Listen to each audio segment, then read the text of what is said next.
Episode 3 Racun Pembusuk Jiwa. Ancaman berikutnya datang dari lautan dalam bentuk wabah biologis yang mengubah tanah dan air menjadi cairan asam mematikan. Miasma, ratu bioorganik dari kerak bumi, muncul di pusat kota, pelabuhan dengan ribuan tentakel berduri yang mampu menyebarkan racun pembusuk sel. Dalam waktu singkat, vegetasi di sekitar kota mati, membusuk dan jembatan-jembatan baja meleleh seperti lilin akibat kabut beracun yang dipancarkannya. Asosiasi pahlawan menetapkan status darurat tertinggi karena racun.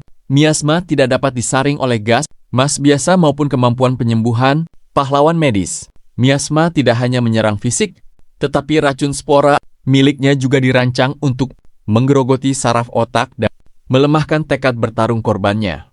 Banyak pahlawan yang lemas dan kehilangan kesadaran hanya dengan menghirup udara dalam radius 5 km darinya. Saitama yang sedang berjalan-jalan di sekitar pelabuhan untuk mencari angin segar terperangkap di dalam lingkaran kabut hijau pekat tersebut.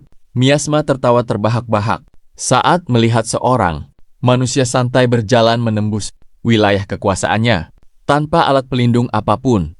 Ia yakin dalam hitungan detik, paru-paru manusia gundul itu akan hancur dan meleleh menjadi cairan racun. Namun, Saitama hanya bersin sekali karena mencium bau yang sangat menyengat seperti sampah yang membusuk di bawah terik matahari. Ia mengomel bahwa bau asap racun ini lebih parah dari bau selokan di belakang rumahnya. Saat musim kemarau, Miasma terkejut luar biasa menyaksikan sistem kekebalan tubuh Saitama yang tampak benar-benar kebal terhadap spora paling mematikan di alam semesta. Tidak mungkin! Racunku sanggup melarutkan inti atom. Bagaimana mungkin kau tidak terpengaruh sedikit pun?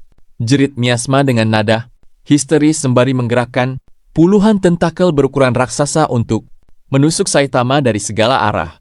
Setiap tentakel dilapisi oleh cairan asam pekat yang sanggup menembus lapisan pelindung terkuat sekalipun. Saitama membiarkan tentakel-tentakel tersebut menghantam tubuhnya, menciptakan ledakan asam yang melubangi jalanan beton di sekitarnya. Namun alih-alih terluka, tentakel-tentakel keras milik Miasma justru patah dan hancur saat berbenturan dengan kulit Saitama yang sekeras berlian. Saitama lalu menangkap salah satu tentakel tersisa dan memutar-mutarnya di udara seperti tali lompat. Tubuh raksasa Miasma ikut terangkat dan terhempas ke bangunan-bangunan kosong di sekitarnya, merobek jaringan bioorganiknya sendiri.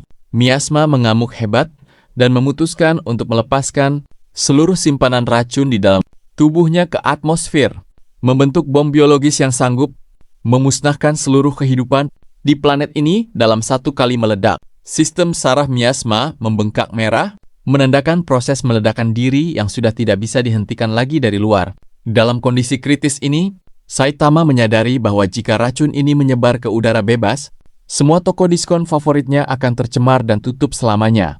Ia harus menghentikan ledakan biologis tersebut sebelum menyentuh lapisan udara atas. Dengan kecepatan kilat, Saitama melompat tepat di atas Miasma dan mengayunkan pukulan telak yang mengarahkan tekanan anginnya secara tegak lurus ke bawah. Pukulan penuh keseriusan tersebut menciptakan jurang raksasa di tanah yang menelan Miasma beserta seluruh kabut racunnya jauh ke dalam perut bumi. Tekanan udara yang luar biasa memadamkan reaksi kimia beracun di dalam tubuh Miasma sebelum sempat meledak, menghancurkan ratu bioorganik itu hingga tak tersisa di kedalaman ribuan meter. Asam dan racun yang berada di permukaan kota ikut terhisap ke dalam celah bumi yang kemudian tertutup kembali akibat pergeseran tanah.